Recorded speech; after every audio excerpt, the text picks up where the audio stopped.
Towards a New Socialism. Chapter 8. The Marketing of Consumer Goods. A criticism commonly leveled at the Soviet-type economies, and not only by their Western detractors, is that they were unresponsive to consumer demand. It is therefore important to our general argument to demonstrate that a planned economy can be responsive to the changing pattern of consumer preferences, that the shortages, queues, and surpluses of unwanted goods of which we hear so much are not an inherent feature of socialist planning.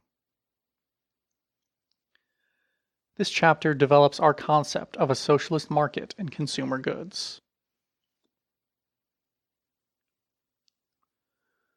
One way into this issue is to return to the general account of planning offered in Chapter 4. We distinguished 3 levels of planning: macroeconomic, strategic, and detail. Within the parameters of the macro and strategic industrial plans, detail planning is concerned with selecting the precise target pattern of final output and ensuring that sufficient resources are available to meet that target. But how are the final output targets for consumer goods to be determined? What sort of mechanism is needed for modifying these targets in the light of feedback from consumers?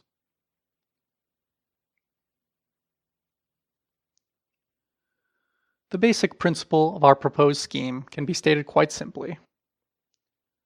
All consumer goods are marked with their labor values, i.e., the total amount of social labor which is required to produce them, both directly and indirectly. The practical calculation of these labor values was discussed in Chapter 3.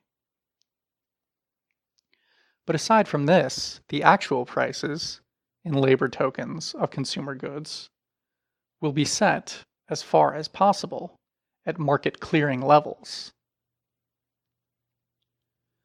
Suppose a particular item requires 10 hours of labor to produce. It will then be marked with a labor value of 10 hours. But if an excess demand for the item emerges when it is priced at 10 labor tokens, the price will be raised so as to, approximately, eliminate the excess demand.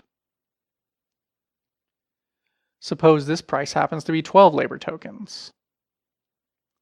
This product then has a ratio of market clearing price to labor value of 12 divided by 10, or 1.2.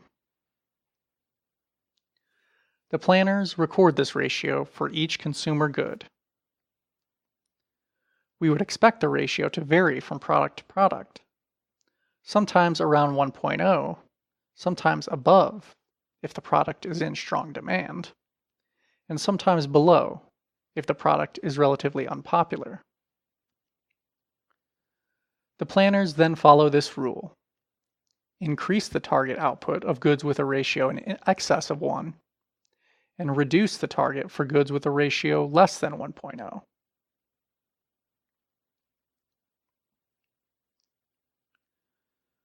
The point is that these ratios provide a measure of the effectiveness of social labor in meeting consumers' needs, production of use value in Marx's terminology, across the different industries.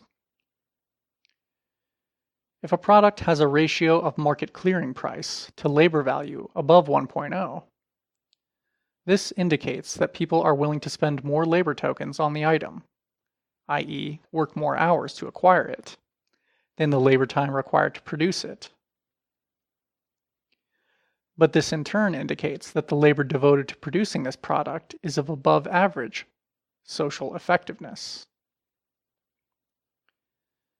Conversely, if the market clearing price falls below the labor value, that tells us that consumers do not value the product at its full labor content. Labor devoted to this good is of below average effectiveness. Parity, or a ratio of 1.0, is an equilibrium condition. In this case, consumers value the product in terms of their own labor time, at just what it costs society to produce it.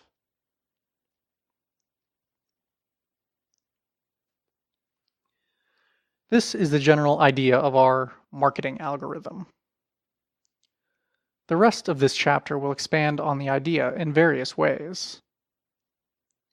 First, we consider the question of whether the establishment of market clearing prices is always desirable. Second, we show the relationship between the marketing algorithm and the macroeconomic planning discussed in the previous chapter, and in the process give a more formal account of the algorithm. Third, we examine the relationship between our proposal and the profit mechanism under capitalism. Finally, we fend off a criticism made by Alec Nove of the idea that labor values can play a useful role in socialist planning. End of section.